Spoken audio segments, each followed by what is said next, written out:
Herkese merhaba. Laos, Güneydoğu Asya'nın kalbinde yer alan, belki de bu bölgenin en az bilinen ülkelerinden biri. Onu anlamak için yalnızca haritalara bakmak yetmiyor. Mekong'un sularında günlerce yol almak, dağların ve ormanların arasına karışmak gerekiyor. Ben Necip. Bu seride hem Laos'a dair bilinmeyen gerçekleri hem de burada yaşadığım birebir deneyimleri sizinle paylaşacağım. Hazırsanız başlayalım.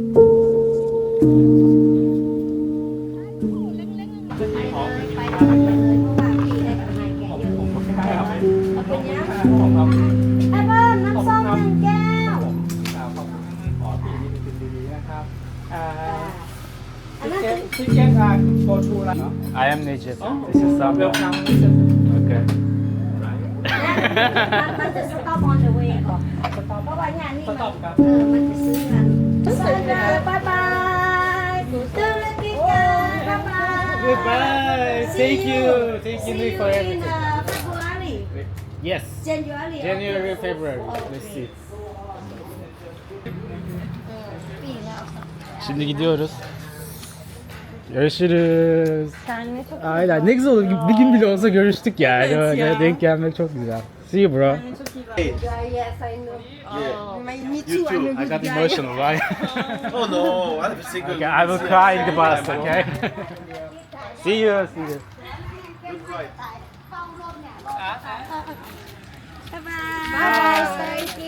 Thank you. Thank you for everything, huh? Yeah. It's really like home. he asked me if Small we bag. can go Yeah, just small bag. Maybe I can keep. Okay, take care. Yes. Sonunda binebildik. Sandra ile beraber şu anda Laos'a doğru yola çıkıyoruz. Hostelden ayrıldık. Vallahi uzun sürdü insanlara hoşça kal demesi. Bayağıdır çünkü hostelde kalıyoruz. Sandra da aynı şekilde. How many months, how many days did you stay in the hostel? 2 months 2 months. 2 ay boyunca oradaydı. Ben de yaklaşık bir aydan fazla buradaydım. Öyle şimdi bakalım yeni maceralar bizi bekliyor diyelim. Yola koyulalım.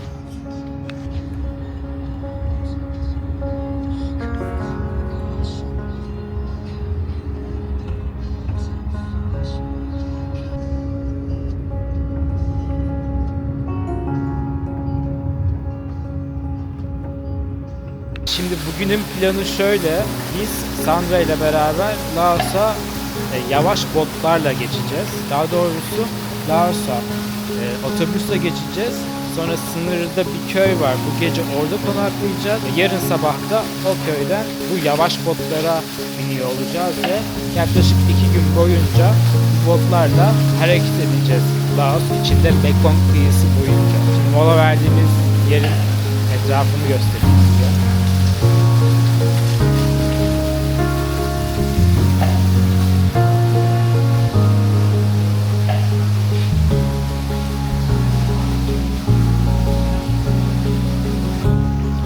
Doğanın içinde mola veriyoruz. Şoförümüz bu arkadaş. This is our driver today. Okay, thank you. The one is okay. Thank you. Welcome to Laos. Bye bye Thailand, Mr. Nice to meet you ครับ Nice to meet you ขอบคุณครับ ขอบคุณครับ Goodbye Thailand. ครับผม Goodbye. Take care. Very good โอเคครับ Take care ครับ Travel happy for you นะ Yeah, thanks.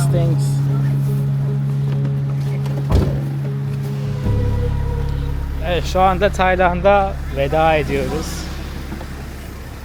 Duygulandım. 3 ay sonunda ülkeyi terk etmenin vakti geldi. Yeni maceralara da yelken açıyoruz bu şekilde. Yeni ülke, yeni macera arkadaşlar. Tayland'dan çıkış yaptım. Böyle pasaportumu da damgaladılar. Şurası köprü. Biz burada bekliyoruz. Sandra da geldi. Welcome. Easy peasy. Sandra için işler kolay çünkü kendisi Avrupa Birliği vatandaşı. Ama ben böyle bir ya çok bir şey olmadı bu arada. Sadece ekstra bir form doldurmak zorunda kaldım. Öyle. Yani herhangi bir sorgulama vesaire olmadı. Öyle.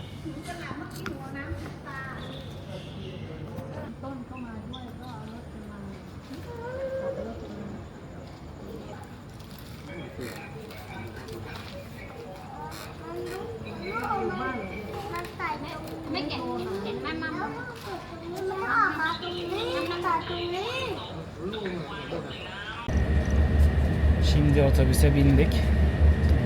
Birazdan köprüyü geçeceğiz. Köprünün ismi Arkadaşlık Köprüsü. Friendship Bridge. That we are gonna cross. 5 dakika. In 5 minutes we are in Laos. Amazing. Amazing. Ya, şu anda Mekong Nehri'ni geçiyoruz. Ve Laos'a giriş yapıyoruz. Şu anda Laos'tayız. Laos bayraklarını görebiliyorsunuz köprünün üzerinde. Yeah, we did it. We are in Laos right now. Nehir kıyısına geldik, Mekong Nehri'ne. Size nehri göstereyim. Gerçekten çok güçlü görünüyor yani buradan, bayağı geniş. Akıntı çok fazla. Yağmur sezonu olduğu için de bayağı dolu şu anda. Siz de görebiliyorsunuz. Bu botlardan bir tanesine bineceğiz ve bugün yaklaşık 5-6 saatimiz bu botlarda geçecek. Bota bindik şimdi. Bayağı sıkışık şu anda ya, böyle 6-7 saat nasıl gideceğiz bilmiyorum.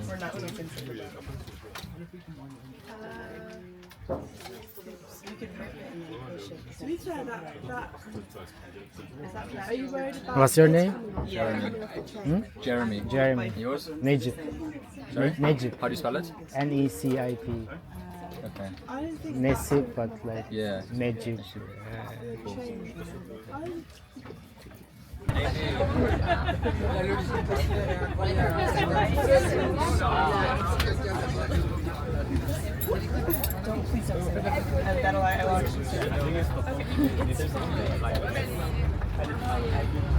İlk geldiğimde bayağı sıkışık hissetmiştim ama şu anda daha böyle ferah, hareket ettikçe daha iyi hissedeceğimi düşünüyorum. Now it gets better, huh? I love your camera. Yeah. It's actually pretty alright. How much it is? 21,000. 20. 1,000. Baht. Mekong Nehri, Güneydoğu Asya'nın damarlarından biri. 6 ülkeyi birbirine bağlayan, binlerce kilometre boyunca hayat taşıyan kadim bir su yolu. Bu nehir, Laos için yalnızca bir coğrafya değil, bu ülkenin kalbi. İnsanların yaşam biçimini, geleneklerini ve ritmini belirleyen adeta bir öğretmen. Laos'ta yaşam nehirle başlar ve onunla devam eder. Köylerin çoğu bu suyun etrafında kurulmuştur. Sabahın erken saatlerinde balıkçılar sessizce ağlarını atar. Kadınlar kıyıda pirinç yıkar, çocuklar bambu iskelelerden suya atlar. Nehir onları yalnızca beslemez, aynı zamanda birbirine bağlar. Çünkü Laos'un dağlık yapısı, ulaşımı zordur. Yüzyıllardır bu sular köyler arası tek bağlantı olmuştur. Şimdi ben de yolda ilerliyorum. Slowboat dedikleri bu uzun dar teknelerde. Mekong'un akışına bırakıyorum kendimi. 2 gün sürecek bu yolculuğa. Yol boyunca manzaralar değişiyor. Sislerin arasında yükselen dağlar, kıyılarda palmiye ağaçları. Bambu evlerin önünde oynayan çocuklar. Zamanın unutulduğu bir ülkenin sessiz tanıkları gibiler. Laos, Güneydoğu Asya'nın en sakin ülkelerinden biri. Komşularına kıyasla hala geleneksel yaşam biçimini koruyor. Burada insanlar yavaş konuşur, yavaş yürür, yavaş yaşar.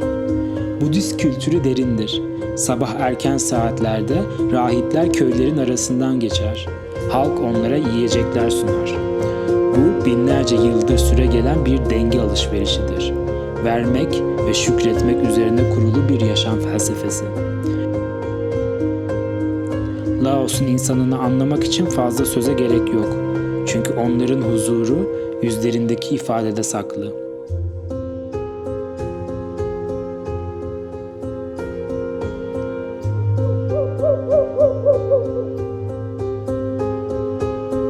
Bu ülke insana modern dünyanın unuttuğu bir şeyi hatırlatıyor. Yavaşlamanın, beklemenin ve sadece olmanın güzelliği. Mekong'un suları akmaya devam ediyor. Yüzyıllardır olduğu gibi.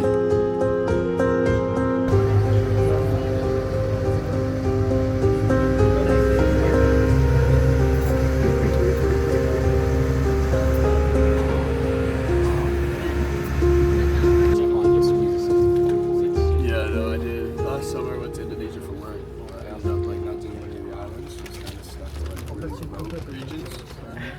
E quindi mi sono ritrovato a fare una cittadina, ovvero camminare, fare la strada, parlare inglese, It's kind of like the forgotten side. no, allora prima che iniziava a camminare, stava freddo e poi ยังบอกเอาขนมส้มปัง tutto il ballare, c'era quel momento di lucidità.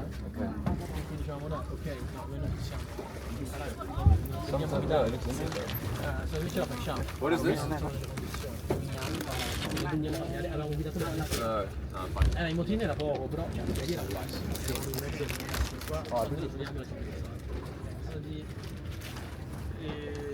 Si chiama certo abbiamo detto ok, torniamo indietro, farò tutti a fare a guidare, dai sì, se noi ce la facciamo, torniamo indietro, anche se non torniamo indietro. ผมมีคนมาครับนี่ยันไปจอดเพื่อเขามาจอดนั่นจะรอดทานได้บ่ ก็ลองดูเอาถ้าอ่านแค่สิบไหมสัมผัสแม่เรามาก ค่าคงเซ็นซิป มันเอามาไปเอากัน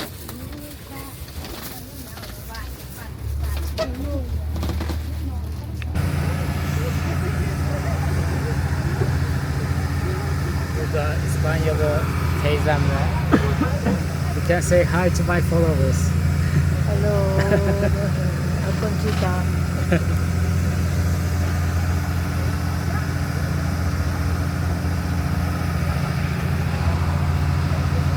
Gerçekten çok güzel manzaralar var. Yani sen böyle baktıkça içi açılıyor gerçekten.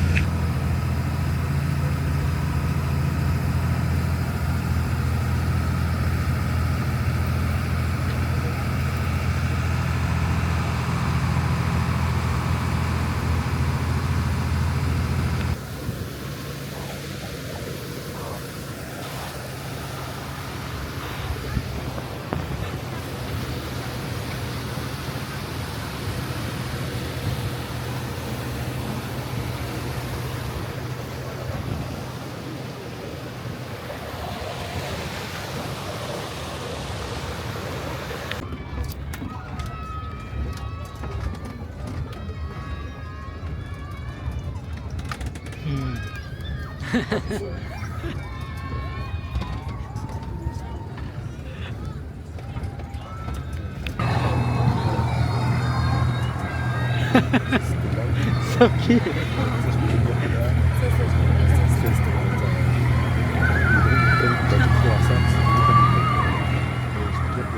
Karşıda çocuklar bize böyle el salladılar ya, çok tatlılar.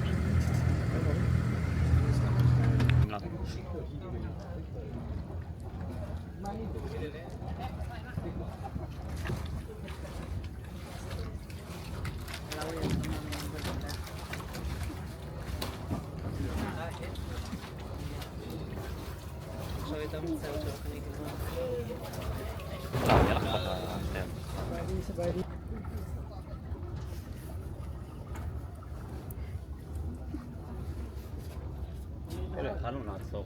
거든 잡아놓고 난 컸어.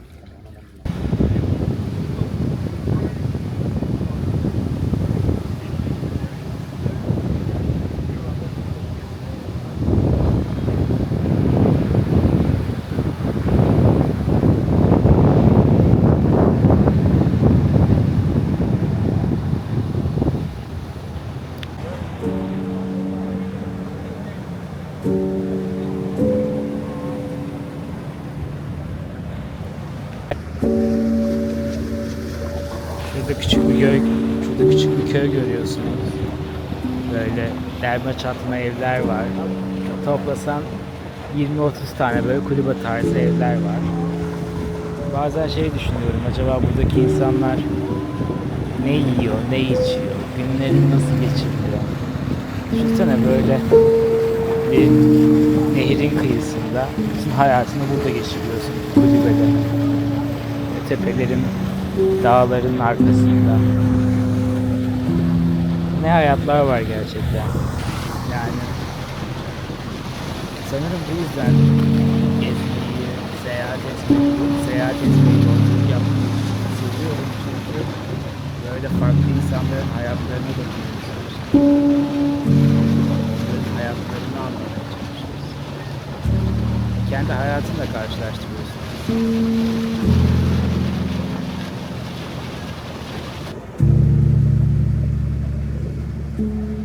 Baksanıza ne güzel köyler.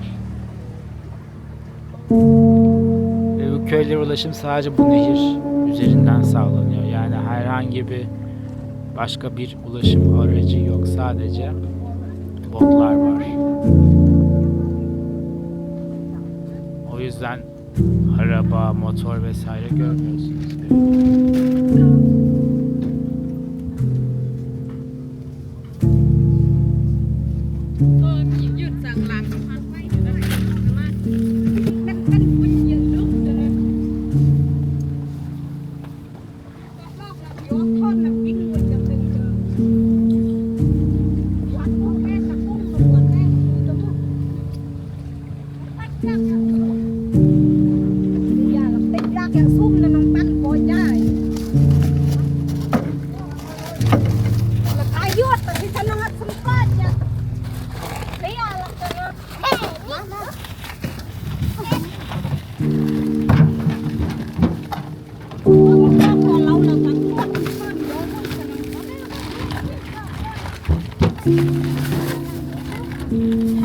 Yốt lại nó phao còn nó tăng lắm. Ở cái bên kia mà.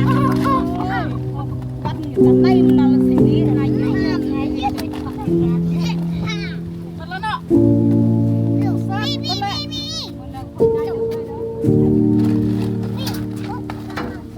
Con làm chính gió trôi bù mỗi cái.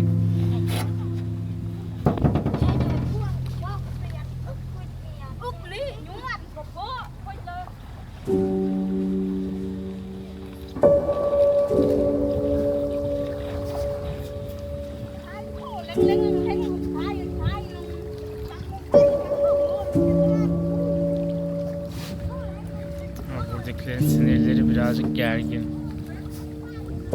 Tabii ki anlamıyorum ama sürekli bir şeyler söylenip duruyor kadın. Tavuklar falan vardı böyle kutusunun içinde.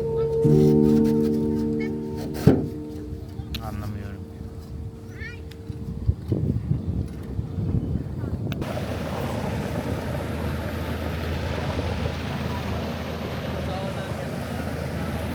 Böyle teknenin ucunda toplandık yani hepimiz. Ama manzara gerçekten güzel. Bir de en uçta olunca daha böyle manzaranın içine girebiliyorsun.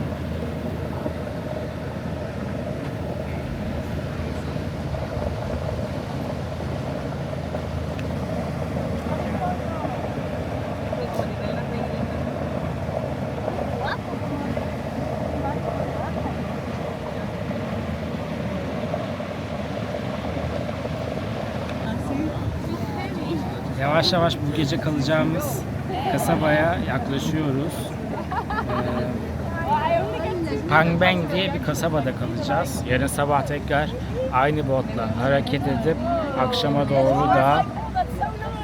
akşama doğru da Luang Prabang'e varıyor olacağız. Laos'un eski başkenti. Yani yol üzerinde böyle çok güzel köyler var. Size onları göstermek istedim. Bazılarını göstermişimdir, bazılarını gösteremedim. Ama gerçekten güzel böyle nehir, ferah ve Hava çok güzel şu anda. Yani uzun süreden sonra böyle bir güneşe hasret kalmıştım gerçekten. Böyle çok yakmıyor ve güzel bir güneş var. Yani. But then probably I think by her I would have been had a problem to get myself this eSIM. Really? We don't use it. No? I'm the only one with internet. Oh, right. But now we don't have it. So I would have survived anyway. Yeah. You will find your way. Bugün burada uyuyacağız.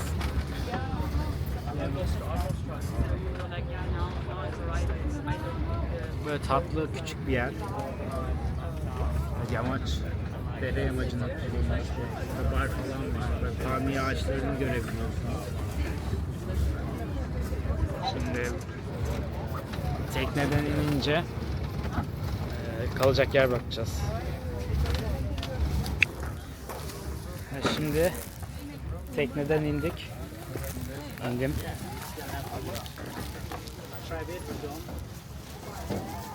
Böyle bir yerdeyiz. Higher than our guest house is that one there with the balcony facing to the Mekong River. You look And the quality is different than others as well. safe together. Maybe you can share again one room for two or three people. One bed, one room. Yeah. 100,000? $5. But I can make Before it. I asked the price. One bed for 125. For two people it was like that. You have 3 rooms available? For two it was like this. Best, Okay, right? go for the And we share together. Ah, okay, yeah, it's good. But it's that. So they have the same price. I don't know if it was with AC or not. But what is the name? I have to check it. No, I don't have the name. Is that guest house? I don't know exactly. The French lady booked that place. Şimdi otele doğru ilerliyoruz. Hepimiz böyle bir kamyonete bindik. Yeah. It's DJI. It's like an auto balanced camera, yeah? Yeah, the gimbal was. So bayağı böyle mülteci kampına gidiyormuşuz gibi kamyonetlerle kalacağımız yere doğru gideceğiz. Yaklaşık böyle Sandra ile beraber kalacağız bir odada. Kişi başı 100.000 kip yani 120 lira falan. 150 lira pardon. Gayet normal fiyatı, hatta ucuz. To swim? Yeah. You could never ever swim across. 400 meters downstream. You gotta have that. Bakalım. Şimdi hareket ettik.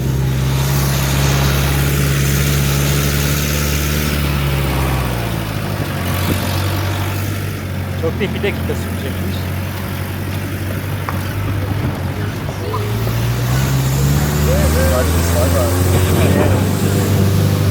As you do in Sri Lanka, Malaysia, Thailand. It's not an easy road.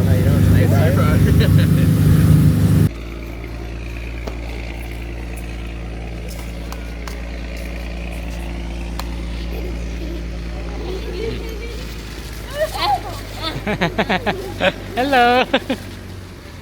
Hello, Swadee. Swadee.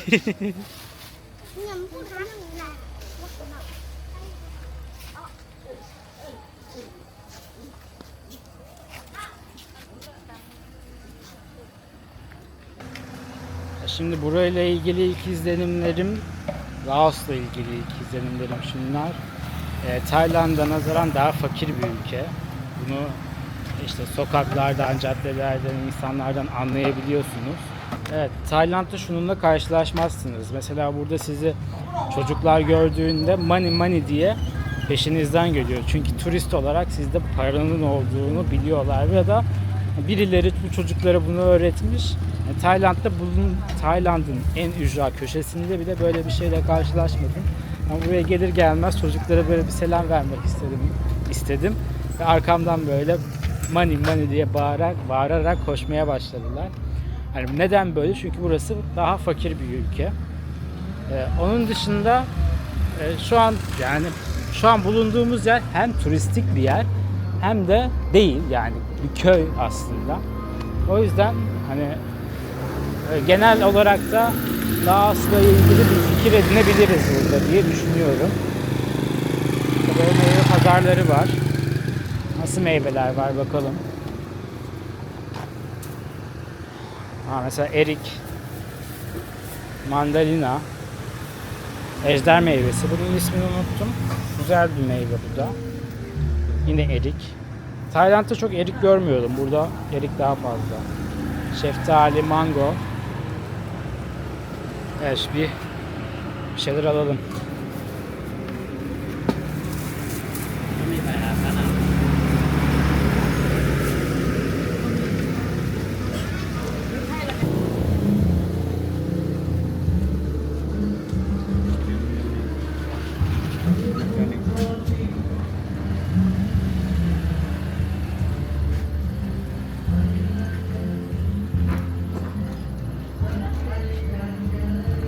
Okay.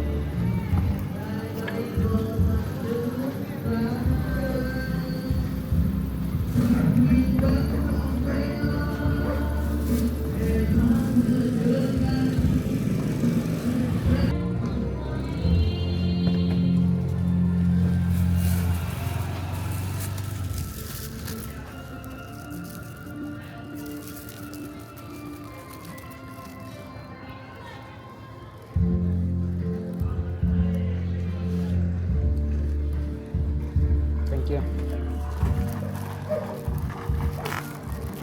Şöyle bir yarım kilo erik aldım arkadaşlar. Bir de bu sarı meyvelerden aldım. Gösteririm size onun ne olduğunu. Toplamda 30.000 kip ödedim. Yani 30.000 kip yaklaşık 40 lira. Yani 1 kilo meyveye 40 lira verdim. Normal. Pahalı değil. Yani Türkiye fiyatları şu an nasıl bilmiyorum. Normal bence. Şimdi bir restorana geldim. Restoran bayağı güzel manzarası. Böyle direkt Mekong Nehri'nin üzerinde ve böyle palmiye ağaçları kaplıyor manzarayı. Şimdi bir yemeğimi söyledim. Yemek olarak da böyle bir pilav. Bir de sarı köri diye bir şey var. Bir Laos ülkesine özgü. Bunu isterseniz tavuk eti, isterseniz inek eti, isterseniz de domuz etiyle beraber yapabiliyorlar. Ben tofu ile birlikte söyledim çünkü dışarıda çok fazla et yememeye özen gösteriyorum. Böyle bunların ikisine toplam yaklaşık 80 kip, 80.000 kip, yani ikisi birlikte 100 lira civarı.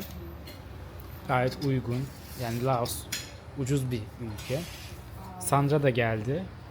Şimdi birlikte yemek yiyeceğiz.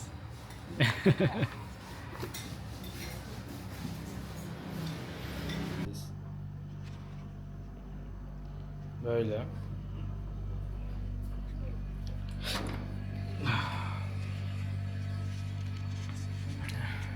Yani çok iyi değil ama idare eder. Bir gece kalacağız zaten. Şimdi başım ağrıyor benim acayip. Biraz dinleneceğim. Onun dışında bugünlük bu kadardı. Yarın sabah yine sabah 8'de hareket edeceğiz. Yine size nehirden güzel manzaralar göstermeyi umuyorum. Bugün görüşürüz.